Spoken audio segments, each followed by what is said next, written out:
الرحیم السلام علیکم ورحمۃ اللہ وبرکاتہ۔ یہ گاؤں کا چھوٹا سا ریلوے اسٹیشن تھا۔ کھپریل کی چھت والی ایک چھوٹی سی خوبصورت جھونپڑی، ایک پلیٹ فارم، سنگل لائن والی پٹری اور لائن سے قطار میں لگے پام کے درختوں کی گھنی چھاؤں میں رکھی 2-3 لکڑی کی بینچز۔ میرا تبادلہ ابھی شکور گنج میں ہوا تھا۔ اس چھوٹے سے گاؤں میں آنے کا ایک ہی ذریعہ تھا، ٹرین۔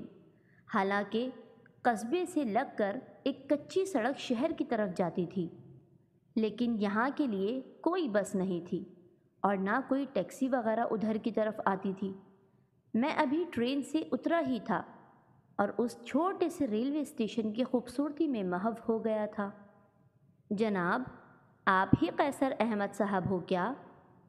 ایک دبلا پتلا سا ادھیڑ عمر کا شخص میری طرف دیکھ کر مسکراتے ہوئے پوچھ رہا تھا۔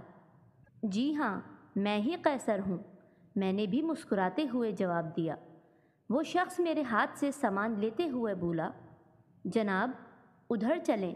وہاں تانگے پر وہ ہاتھ کا اشارہ کرتے ہوئے تانگے کی سمت بتانے لگا۔ جناب، بندے کو ارشاد علی کہتے ہیں، میں آپ کے تھانے کا سپاہی ہوں۔ مجھے آپ کے آنے کی خبر شہر کے آفس سے ہی آ چکی تھی، اس لیے میں آپ کو لینے چلا آیا۔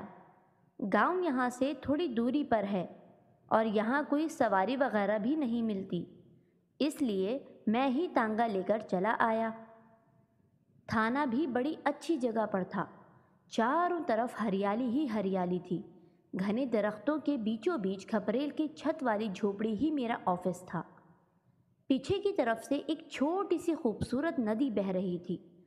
تھانے کے احاطے میں رنگ برنگے پھولوں کے پودے لگے ہوئے تھے۔ بہار کا موسم تھا، اس لیے شاخیں پھولوں سے لدی ہوئی تھیں۔ جناب، ارشاد کی آواز سن کر میں ماحول کے سحر سے باہر آیا۔ وہ کہنے لگا، آرام کر لیجئے، کل سے کام شروع کرنا ہے۔ میں مسکراتا ہوا اٹھ کر ارشاد کے ساتھ اس کمرے تک آیا جو تھانے کی عمارت سے لگ کر ہی ایک جھونپڑی پر مشتمل تھا۔ اب یہی میری رہائش گاہ تھی۔ میں بہت خوش ہوا کہ چلو رہائش گاہ بھی اتنی ہی اچھی جگہ پر ہے اور بالکل تھانے کے نزدیک ہے۔ وہ رات کا وقت تھا، قریب 8:30 یا 9 بجے ہوں گے۔ میں اور ارشاد رات کے کھانے کے بعد باہر ٹہل رہے تھے اور کام کیسے اور کہاں سے شروع کرنا ہے اس بات کی منصوبہ بندی کر رہے تھے کہ اچانک ایک خاتون جس نے چادر اوڑھ رکھی تھی گھبرائی ہوئی سی ہمارے پاس آئی اور روتے ہوئے ہاتھ جوڑ کر بولی، جناب میرا بچہ کہیں چلا گیا ہے، اسے ڈھونڈ دیں، جلدی چلیں جناب۔ میں حیرت سے اس خاتون کی طرف دیکھے جا رہا تھا، لیکن ارشاد بڑی نرمی اور شفقت سے اس خاتون کے کندھے پر تھپکی دیتے ہوئے کہنے لگا، مائی تیرا پتر مل گیا سی، ہم صبح جا کر اسے لے آئیں گے، تسی فکر نہ کرا، گھر جا کر اطمینان سے سو جا۔ وہ خاتون خوشی خوشی ہمیں دعائیں دیتی ہوئی چلی گئی اور میں حیرت سے جواب طلب نظروں سے ارشاد کو دیکھنے لگا۔ ارشاد میرا یہ انداز دیکھ کر بھاپ گیا اور بولا، جناب یہ بصیرہ مائی تھی، بیچاری بیٹے کے غم میں پگلا گئی ہے، ہر نئے آنے والے افسر سے یہی کہتی ہے۔ اس کا ایک ہی بچہ تھا، بڑا ہی نیک اور ہونہار، ہر لحاظ سے مکمل۔ باپ دادا کی تھوڑی سی زمین تھی، اس پر کھیتی باڑی کر کے اپنا اور اپنے بچے کا گزر بسر کرتی تھی۔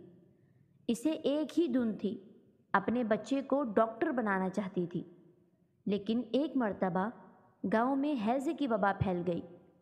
پاس کے علاقے میں شہری ڈاکٹرز نے گاؤں والوں کے علاج کے لیے کیمپ لگایا۔ لوگوں کی مدد کے لیے اس کا بچہ بھی اسی کیمپ میں ڈاکٹرز کے ساتھ بیماروں کی تیمارداری کرنے جانے لگا۔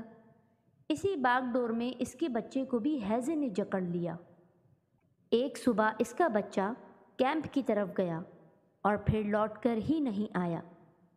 ہیضے کی بیماری میں اس کا بچہ کیمپ میں ہی فوت ہو گیا۔ بیماری کے ڈر اور پھیلنے کے خوف سے ڈاکٹرز نے اس کے بچے کا کفن دفن ادھر ہی کر دیا۔ تب سے یہ بیچاری اپنے بچے کو ڈھونڈ رہی ہے۔ اسے یقین ہی نہیں آتا کہ اس کا بچہ مر چکا ہے۔ بصیرہ مائی کی رودات سن کر مجھے بڑا افسوس ہوا۔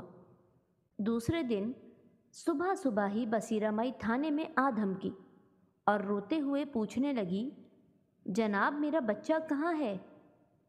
میری سمجھ میں ہی نہیں آ رہا تھا کہ بصیرہ مائی کو کیا جواب دوں۔ میں نے ارشاد کو آواز لگا دی تو ارشاد فوراً چلا آیا۔ وہ بصیرہ مائی کو دیکھ کر ہی معاملے کی نزاکت کو سمجھ گیا تھا اور مسکراتا ہوا بصیرہ مائی سے بولا، مائی ابھی ہم لوگ شہر ہی جا رہے ہیں، تیرے پتر کو لے آئیں گے، تو گھر جا۔ بصیرہ مائی پھر سے دعائیں دیتی ہوئی چلی گئی اور میں افسردہ حالت میں اسے جاتے ہوئے دیکھتا رہ گیا۔ میں بصیرہ مائی کے بارے میں سوچتے سوچتے تھک چکا تھا کہ کس طرح مائی کے درد کو کم کیا جائے، کیا حل نکالا جائے کہ مائی کے دل کو چین و قرار نصیب ہو جائے۔ میں انہی خیالوں میں گم تھا کہ میری ٹیبل پر پڑا سرکاری فون بج اٹھا۔ مجھے فوراً شہر آنے کا حکم ملا۔ شہر میں فساد برپا ہو چکا تھا، اس لیے میری ڈیوٹی 4 سے 5 روز کے لیے شہر میں لگا دی گئی۔ پھر میں اگلی ہی ٹرین سے شہر کی جانب روانہ ہو گیا۔ شہر کے حالات بہت خراب تھے۔ فسادی کشمکش میں 4-5 روز یوں ہی نکل گئے، وقت کا کچھ پتہ ہی نہیں چلا۔ شہر کے حالات قابو میں نہیں آ رہے تھے، اس لیے میری ڈیوٹی 2-3 دن اور بڑھ گئی۔ قریب 6-7 دن بعد شہر کے حالات میں بدلاؤ آنے شروع ہو گئے اور مجھے واپس گاؤں والے تھانے جانے کی منظوری مل گئی۔ گاؤں پہنچ کر میں نے ارشاد کو بلا کر سب سے پہلے بصیرہ مائی کے بارے میں پوچھا۔ ارشاد نے غمگین ہوتے ہوئے سر جھکا لیا۔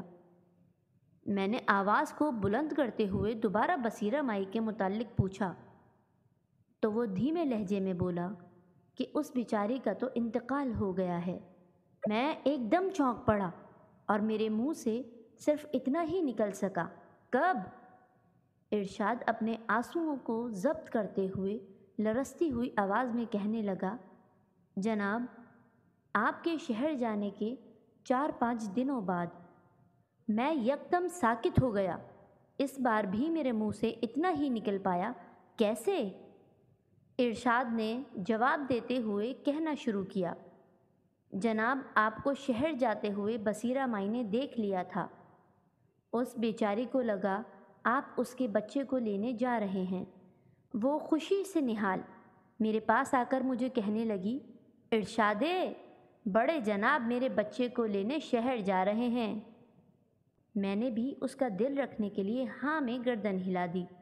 وہ روز آتی، آپ کا پوچھتی اور چلی جاتی، لیکن جب آپ 4-5 دن بعد بھی واپس نہیں آئے تو وہ بیچاری غم سے نڈھال میرے پاس آئی اور کہنے لگی، یہ سب میری وجہ سے ہوا ہے، میری خود غرضی کی وجہ سے جناب بھی چلے گئے، اب وہ بھی واپس نہیں آئیں گے۔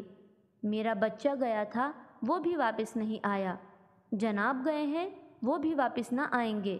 میں جانتی ہوں جو جاتا ہے وہ واپس نہیں آتا۔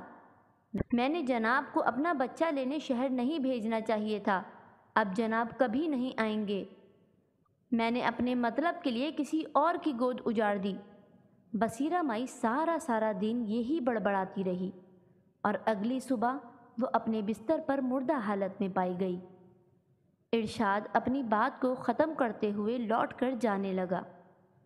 میں اپنی کرسی کا سہارا لیتے ہوئے سوچنے لگا کہ بصیرہ مائی کتنی ممتا سے بھری خاتون تھی، کتنی خدا ترس اور ایثار پسند تھی۔ انہیں یہ منظور تھا کہ بھلے ان کی گود اجڑ جائے لیکن کسی اور ماں کی گود نہ اجڑے۔